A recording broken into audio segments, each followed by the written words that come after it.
नमस्ते एवरीवन, आप सबका स्वागत है नेक्स्ट डेज की प्लेलिस्ट में। आज हम बात करने वाले हैं इमेज कंपोनेंट के बारे में। तो आज के हमारे टॉपिक ये रहेंगे कि हम कैसे हमारे वेब पेज पे इमेज को डिस्प्ले करवा सकते हैं। नेक्स्ट जेएस के image component and image tag के बीच में क्या फर्क है, हम एक्सटर्नल इमेज को कैसे डिस्प्ले करवा सकते हैं। आपके माइंड में ये क्वेश्चन जरूर आएगा कि हमारे पास ऑलरेडी HTML का इमेज टैग है तो हम उसको यूज ना करके नेक्स्ट जेएस के इमेज कंपोनेंट को यूज क्यों करें। तो सिंपल आंसर इसका यही है कि जब हम नेक्स्ट जेएस के इमेज कंपोनेंट का यूज करते हैं तब हमारी जो इमेज होती है ना, वो ऑटोमेटिक ऑप्टिमाइज होकर डिस्प्ले होती है। आपको मे बी अभी समझ नहीं आएगा, जैसे ही हम प्रोग्राम करेंगे आपको ये सेंटेंस का मतलब भी समझ आ जाएगा। चलो पहले ये देखते हैं कि हम कैसे हमारे वेब पेज में इमेज डिस्प्ले करवा सकते हैं with the help of next JS image component. तो यहाँ पे मैंने ऑलरेडी एक राउट क्रिएट करके रखा है पिक्चर नाम का, आप भी क्रिएट कर देना सो दैट हमारा कोड डिफरेंशिएट रहे, कभी फ्यूचर में जरूरत पड़े तो आप देख सकते हो कोड को। यहाँ पे हम लिख देते हैं पिक्चर एंड इमेज भी आप दे सकते हो कि नाम। इसको सेव कर देते हैं, इसको एग्जीक्यूट करके भी देख लेते हैं कि एग्जीक्यूट परफेक्टली हो रहा है या नहीं। तो यहाँ पे देखो परफेक्टली एग्जीक्यूट हो रहा है। ओके, यहाँ पे इसको मैं क्लोज कर देती हूँ, अभी इंस्पेक्ट की जरूरत नहीं है। तो अब हम क्या करते हैं, इमेज को हमारे डिस्प्ले करवाते हैं। जब भी हम इमेज को डिस्प्ले करवा रहे हैं मेक श्योर आपको इंपोर्ट करना पड़ेगा इमेज को फ्रॉम नेक्स्ट इमेज, ये आपको लिखना कंपल्सरी रहेगा। ओके, तो यहाँ पे हम लिखते हैं image sorry I capital. Okay, अब यहाँ पे हमको पाथ देना पड़ेगा SRC करके कि यहाँ पे हमको कौन सी इमेज डिस्प्ले करवानी है, राइट। तो उसके लिए हम यहाँ पे लिख देते हैं इंपोर्ट, कोई भी नाम आप यहाँ पे दे सकते हो। डी इमेज में लिख देती हूँ फ्रॉम, कहाँ से, तो हमारी इमेज कहाँ पे है, पब्लिक।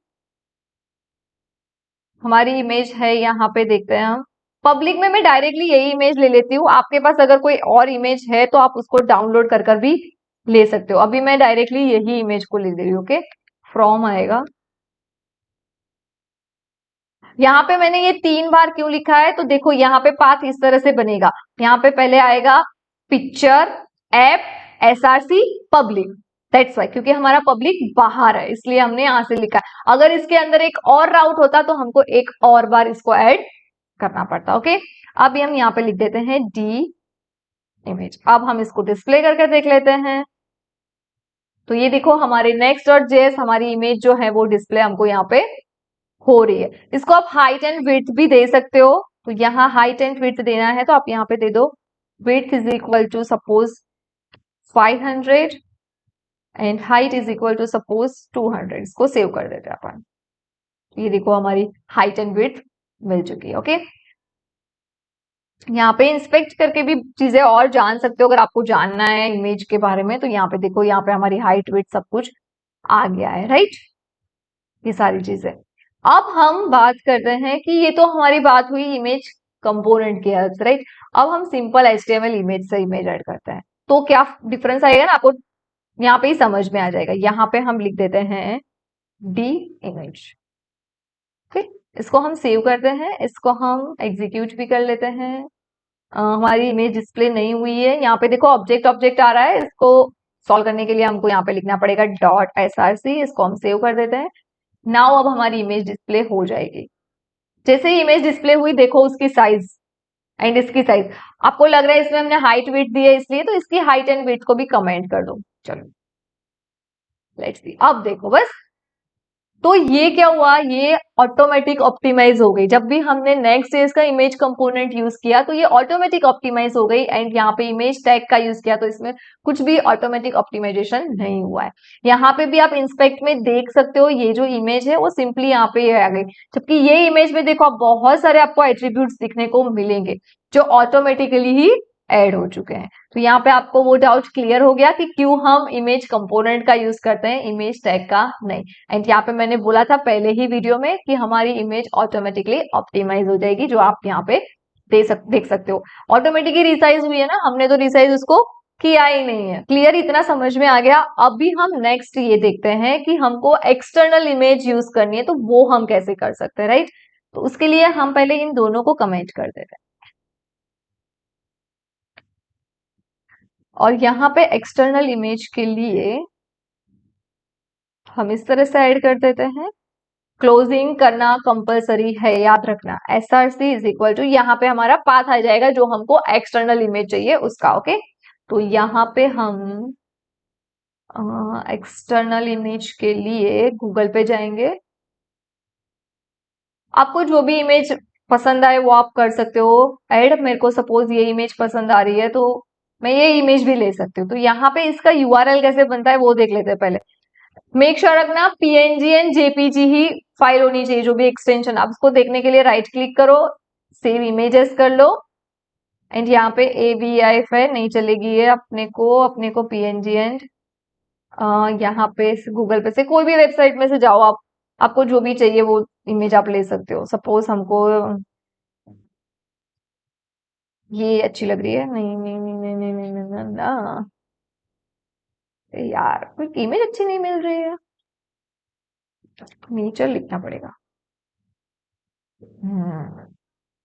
नाउ सपोज हमको ये इमेज ऐड करनी है तो क्या करूंगी मैं, इसको ये कॉपी कर लूंगी, न्यू टैब में जाऊंगी एंड लिखूंगी सोर्स एंड देन इसको इस तरह से, ये URL हमको मिल गया है। ये URL को हम क्या करेंगे, कॉपी करेंगे एंड यहाँ पे हमारे कोड में पेस्ट कर देंगे। अब इसको हम सेव करते हैं।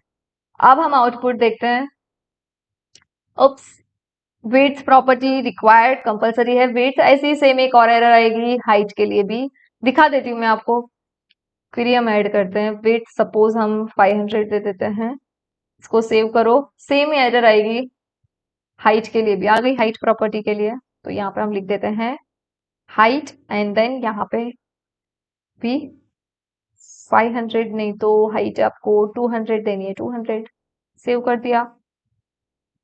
अभी हमको कॉन्फ़िगरेशन की एरर आ रही है, ये इंपॉर्टेंट है। देखो जब भी आप एक्सटर्नली यूज कर रहे हो ना इमेज, तो आपको क्या करना पड़ेगा, नेक्स्ट.js में कॉन्फ़िगरेट करना पड़ेगा। तो उसके लिए हम क्या करेंगे, यहाँ पे next.config.js में जाएंगे एंड यहाँ पे हमको ऐड करना पड़ेगा इमेजेस। देखना ब्रैकेट्स भी देख लेना, कर्ली ब्रेसेस किए हैं, फिर हम लिखेंगे डोमेन्स, यहाँ पे स्क्वायर ब्रैकेट आएंगे एंड यहाँ पे हम कौन से डोमेन से इमेजेस ले रहे हैं वो मेंशन करना है। तो यहाँ से वो मिल जाएगा अपने को, ये डोमेन से हम इमेजेस ले रहे हैं। तो इसको हम क्या करेंगे, कॉपी एंड नाउ यहाँ पे पेस्ट। इसको हम सेव कर देते हैं। एक से ज्यादा डोमेन से आप ले रहे हो तो यहाँ पे आप कॉमा से सेपरेट करके भी दूसरे ऐड कर सकते हो, ओके।